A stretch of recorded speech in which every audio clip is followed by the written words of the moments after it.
You know, it gives us a good benchmark where we're at, very honestly. I think there was a lot of positives tonight with we limiting ourselves to 9 turnovers was huge, creating 22. Um, you know, we out rebounded them, but we need to do a better job, especially limit them less than 9 that they had. Um, you know, our goals try to keep teams to 60 points defensively. Obviously, we were not able to do that tonight. One of the other pieces is trying to get to the free throw line 10 times or more half. We got there 31 times. So, you know, a lot of positives, a lot of good things. You know, Gary Ricks shooting the basketball tonight, that was great to see. And he's somebody that can really get on a roll shooting it, and we're going to need that as we go along. And his partners, Aaron Holly, is the same way. And if we can knock jump shots down, we've got some guys inside that will be able to get them the basketball and be able to stretch the defense a little bit. So all in all, first time out, it was pretty solid. Questions for Gary? Gary, take us through it. How's the transition and the process coming with new coach, first year? How's things been going? Things have been going really well. You know, a lot of excitement around here with the new coaches, new players, new system and everything. Coach Jack and his staff have made it extremely easy, so the transition has been really effortless. What is maybe the thing that best suits your game? I mean, we on misses we get out and run, but just our basic set like our bulldog, just coming off ball screens and just reading the defense and taking what they give you. What was it like having the hot hand in the first game, trying to lead the team and motivate the other guys? It was fine, you know. As a senior, I'm kind of asked to do that, not just scoring, but just being a leader out there, talking on defense and everything. But it was fun, you know, get out there for the first time in front of the crowd and show them a little preview of what we can do this year. Questions for Coach? Yep. Good job, Gary. Well, I don't know, you've been through this before. I don't know if jitters is the right word, but does it feel a little bit better just to kind of get one out of the way and kind of work out the game? Yeah, no doubt about it. You know, the close scrimmage last Sunday, you know, I think we got better from Sunday to Sunday. We're going to need to get better from Sunday to Saturday now at UIC. But, you know, Central did a nice job. They got a couple guys who can really shoot the basketball, and we had to do something that's a little bit different, switching 1 to 4 ball screens. It's something that we're going to need to probably do with a number of other teams throughout the season. But, you know, it's about the defensive end of the floor, and for us to try to be as a group of 5 people as one, talking, communicating, and that's, you can control how hard you play defense. You can control rebounding the basketball by simply boxing out, and those are areas that we're going to, hopefully you'll see improvement as we move along throughout the year. What's your lineup look like maybe going into Saturday?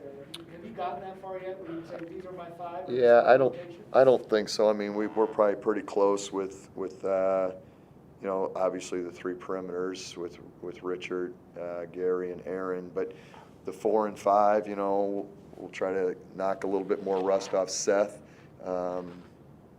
You know, we didn't have Seth for most of the week. He hurt his back last Saturday, and but it's an opportunity that we had to, and we got to start him so he is warm, and so that's going to take a little time. Is he going to be okay, you think? I think he's looked actually really good until he hurt his back on last Saturday. He had looked really good.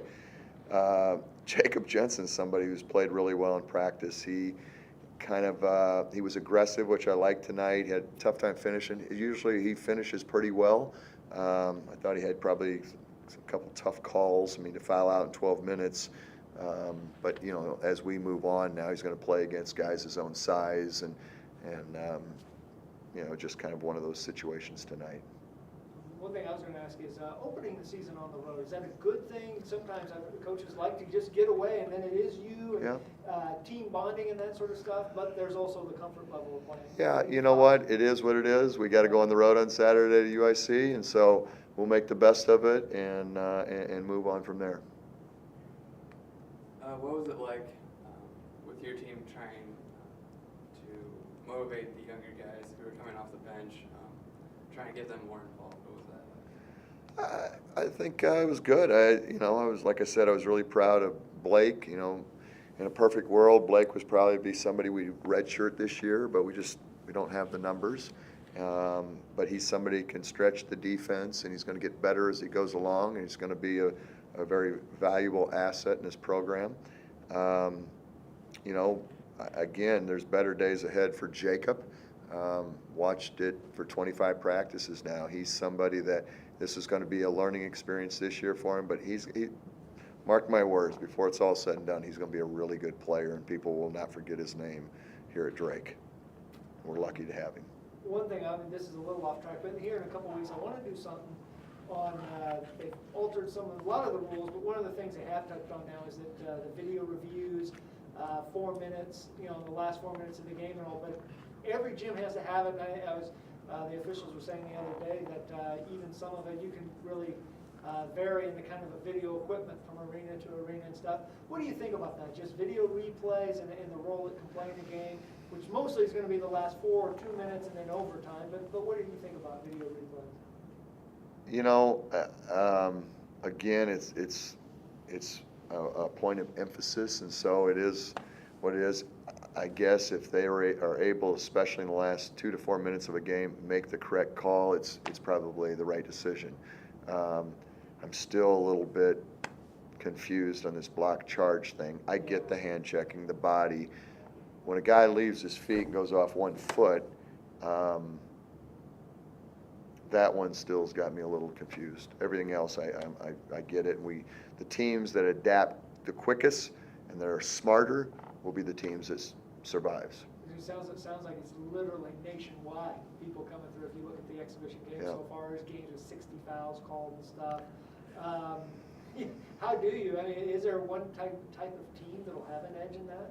That'll adapt. I think the smarter teams that figure it out, that show them your hands defensively, anything here or here is a foul, and can't get up out of your stance to try to body them. Don't let them find your body, and you just got to do as good a job as you can without bailing them out. We sent them to the line tonight 29 times.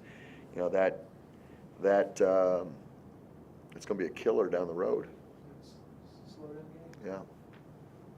What was that second half hot start like for you guys? Was that kind of cool to see? Yeah, no, it was great, and I'm really happy for those guys to be able to get off to a quick start. And those are things. How you start games, how you start the second halves are critical. Just one more. Getting the fans in here, it seemed like we had a decent turnout today, and just for an exhibition game, that seemed pretty good. Yeah. Was that a good indicator for you of how well the season will play out? Yeah, we need to do our part and making it as entertaining and as fun as we can. We want to get the students and obviously the community out. That creates a great atmosphere for you to be able to function and play in. And we're all in this thing together, the students, the community, and our team. It's their team. Anything else, guys? Thank you, Coach. Thanks, guys.